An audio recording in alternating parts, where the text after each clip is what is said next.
ರಾಜ್ಯ ಸರ್ಕಾರದ ಕಾರ್ಯವೈಖರಿಯನ್ನ ತೀವ್ರವಾಗಿ ಟೀಕಿಸಿರುವಂತಹ ಕೇಂದ್ರ ಸಚಿವ ವಿ ಸೋಮಣ್ಣ ರಾಜ್ಯದಲ್ಲಿ ಇಚ್ಛಾಶಕ್ತಿಯ ಕೊರತೆ ಇರುವಂತಹ ನಿರ್ಲಿಪ್ತ ಸರ್ಕಾರ ಆಡಳಿತ ನಡೆಸ್ತಾ ಇದೆ ಅಂತ ಆರೋಪಿಸಿದ್ದಾರೆ.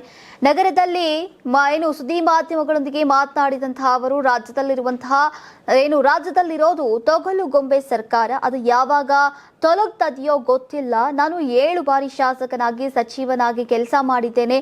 ರಾಜ್ಯದ ಆಗು ಹೋಗುಗಳನ್ನ ಹತ್ತಿರದಿಂದ ನೋಡಿದ್ದೇನೆ. ಆದ್ರೆ ಈವರೆಗೂ ನಿರ್ಲಿಪ್ತ ಸರ್ಕಾರವಾಗಿದ್ದು ಅದು ನಿಂತ ನೀರಿನಂತಾಗಿದೆ. ಸರ್ಕಾರದಲ್ಲಿ ಇಚ್ಛಾಶಕ್ತಿ ಕಾಣಿಸ್ತಾ ಇಲ್ಲ ಅಂತ ವಾಗ್ದಾಳಿಯನ್ನ ನಡೆಸಿದ್ರು.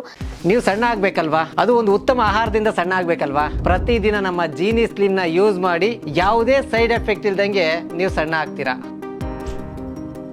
ರಾಜ್ಯ ಸರ್ಕಾರವು 52 ಕ್ರಿಮಿನಲ್ ಪ್ರಕರಣಗಳನ್ನು ಹಿಂಪಡೆದಿರುವಂತಹ ವಿಚಾರವನ್ನ ಉಲ್ಲೇಖಿಸಿ ಈ ರಾಜ್ಯದಲ್ಲಿ ಸರ್ಕಾರ ಇದೆಯೇ ಎಂಬ ಪ್ರಶ್ನೆ ಮೂಡ್ತಾ ಇದೆ. ಸರ್ಕಾರ ಮಾಡಬಾರದ ಕೆಲಸಗಳನ್ನ ಮಾಡ್ತಾ ಇದೆ. ತಮ್ಮದೇ ಆದಂತಹ ಕೆಲ ಕಾರ್ಯಸೂಚಿಗಳನ್ನ ಇಟ್ಕೊಂಡು ಜನರನ್ನ ದಾರಿ ತಪ್ಪಿಸುವಂತಹ ಪ್ರಯತ್ನ ಕೂಡ ನಡೀತಾ ಇದೆ ಅಂತ ಆರೋಪಿಸಿದ್ರು. ಇನ್ನು ಉಪಮುಖ್ಯಮಂತ್ರಿ ಡಿ ಕೆ ಶಿವಕುಮಾರ್ ಅವರನ್ನ ಉಲ್ಲೇಖಿಸಿ ಅವರ ಆಲೋಚನೆಗಳು ಏನು ಅನ್ನೋದು ಅರ್ಥವಾಗ್ತಾ ಇಲ್ಲ. ಸರ್ಕಾರದಲ್ಲಿ ಉಳಿದಿರೋದು ಏನೂ ಇಲ್ಲ. ಜನರು ಸೂಕ್ತ ಸಮಯದಲ್ಲಿ ತಕ್ಕ ಉತ್ತರವನ್ನ ನೀಡಲಿದ್ದಾರೆ ಅಂತ ಹೇಳಿದ್ದಾರೆ.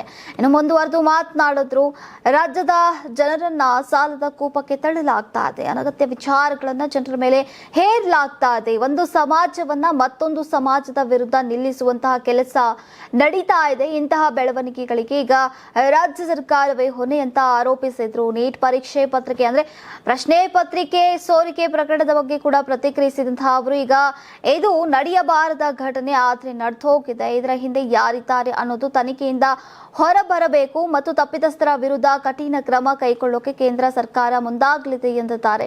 ಇನ್ನೊಂದೆಡೆ ಕಾಕ್ರೋಚ್ ಜನತಾ ಪಾರ್ಟಿ ಕುರಿತು ವ್ಯಂಗ್ಯವಾಡಿದಂತಹ ಅವರು ಈ ದೇಶದಲ್ಲಿ ಇಂತಹ ಅನೇಕ ಪಕ್ಷಗಳು ಹುಟ್ಟಿ ಮಾಯವಾಗಿವೆ. ಅನಬಿಗಳಂತೆ ಹುಟ್ಟುವಂತಹ ಈ ಪಕ್ಷಗಳು ನಂತರ ಕಾಣೆಯಾಗತ್ತೆ. ಸುಳ್ಳನ್ನ ಸತ್ಯವನ್ನಾಗಿ ಮಾಡುವ ಯತ್ನಗಳು ನಡೀತಾ ಇವೆ ಅಂತ ಟೀಕಿಸಿದ್ರು. ತಾವು ಮತ್ತೆ ರಾಜಕಾರಣಕ್ಕೆ ಮರಳುವ ಬಗ್ಗೆ ಕೇಳಿದಂತಹ ಪ್ರಶ್ನೆಗೆ ಪ್ರತಿಕ್ರಿಯಿಸಿದಂತಹ ಸೋಮಣ್ಣ, ಈ ಬಗ್ಗೆ ನನಗೆ ಯಾವುದೇ ಮಾಹಿತಿ ಇಲ್ಲ. ಪ್ರಧಾನಿ ನನಗೆ ಕೇಂದ್ರ ಸಚಿವ ಸ್ಥಾನ ನೀಡಿದ್ದಾರೆ. ನಾನು ದೇಶಾದ್ಯಂತ ಸಂಚರಿಸಿ ನನ್ನ ಜವಾಬ್ದಾರಿಯನ್ನ ನಿರ್ವಹಿಸ್ತಾ ಇದ್ದೇನೆ. ಮುಂದಿನ ತೀರ್ಮಾನವನ್ನ ಪಕ್ಷದ ಹೈಕಮಾಂಡ್ ಕೈಗೊಳ್ಳಲಿದೆ ಅಂತ ಹೇಳಿದ್ದಾರೆ.